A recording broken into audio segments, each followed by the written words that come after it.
वाट लागली समाजाची टीव्ही चॅनल आणि व्हॉट्सअपनं। याच्यातून काय करणार आहे? कसा संभाजीराजा घडेल, कसा शिवाजीराजा घडेल? अरे कसा घडेल? अरे संभाजीराजा इतका पराक्रमी आहे, तेजस्वी आहे, ओजस्वी आहे, त्याच्यावरती संस्कार केले माझ्या महासाहेब जिजाऊने। आणि संस्कार करत असताना शिवाजीराजा निर्व्यसनी होते, निर्व्यसनीचं सुद्धा व्यसन माझ्या शिवाजीराजांना नव्हतं। माझ्या शिवाजीराजांनी सांगितलं मद्याला प्रतिष्ठा द्यायची नाही, मद्याला प्रतिष्ठा द्यायची नाही। जो सेवक तुम्ही सेवक ठेवाल, तो सेवक जर दारू पित असेल तर त्या सेवकाला कामावरती ठेवायचं नाही, हे शिवाजीराजांनी सांगितलं होतं आपल्या संभाजीराजांना। संभाजीराजांनी मद्याला स्पर्श केला नाही, काडीचं सुद्धा व्यसन नव्हतं। आज निर्व्यसनी माणसं शोधून सापडणार नाहीत, निर्व्यसनी माणसं शोधून सापडणार नाहीत। लोक पूर्वी फक्त मुलं सिगारेट ओढायची, आता चौकात जा तुम्ही, मुली सुद्धा सिगारेट ओढतात।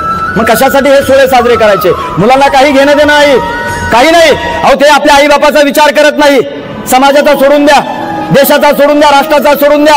ज्याला आपल्या आई बापाची किंमत नाही, वडिलांची किंमत नाही, तो काय समाजाच्या देशाचा उद्धार करणार आहे? ज्याला आपल्या आई बापाची किंमत असेल ना, ज्याला आई बापाची किंमत असेल तो शिवाजीराजा होतो आणि तो संभाजीराजा होतो।